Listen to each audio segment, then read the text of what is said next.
and it doesn't even have to be colors, it could be something else. It could be a black dot that is repeated over and over and over again, okay? It could be a brick that is repeated over and over and over again. Do we have repetition in our design? Yes. Yeah, we do.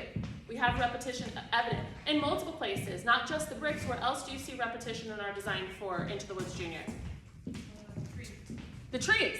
1, 2, 3. We have that repetition in there, okay? So that is an element. Don't walk over here. Sorry, I'm recording. So that's an element of repetition, or an element of design. Sorry, because then I'd have to like edit you out, and I don't want to have to do that. Thank you for moving. Okay, examples of repetition in art. Look at that thing. What is that? Polka dots. It's a house. It's a yellow polka dot house, pretty much, and it's all polka dots. What repeats over and over again? The polka dots. Down here, what is this? Men. Men. And what repeats over and over again? Men. The men, right? Over here, what do we have kind of going on here? Animals. Weird little loopy things, but do you guys see how the repetition happens? Is it exactly the same every time? Doesn't need to be, but it is obvious that it does repeat. What about over here? Birds. Birds. So these are all examples of repetition in art. All right. Okay. Repetitions in architecture. So why is architecture important to theater? Design. Has design. It has designs. What else? Why might architecture be important to theater? So the kind of designs you can put into the building where it can be similar to repetition. Yes, you're right. That is true. But specifically, Time periods. there we go, Frida. Time periods, right? So architecture in different time periods. This is not the same time period as this, but both of them have repetition. Do y'all see that?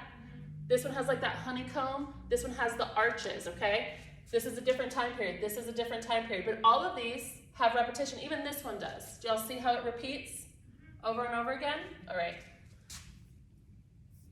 How do I make this move? I don't even know. There we go. A repetition with outdoors. What do we see going on over here? Gardens. Gardens. Wait, what repeats right here? Bushes. This big round bush, big round bush, big round bush, big round bush. What about here?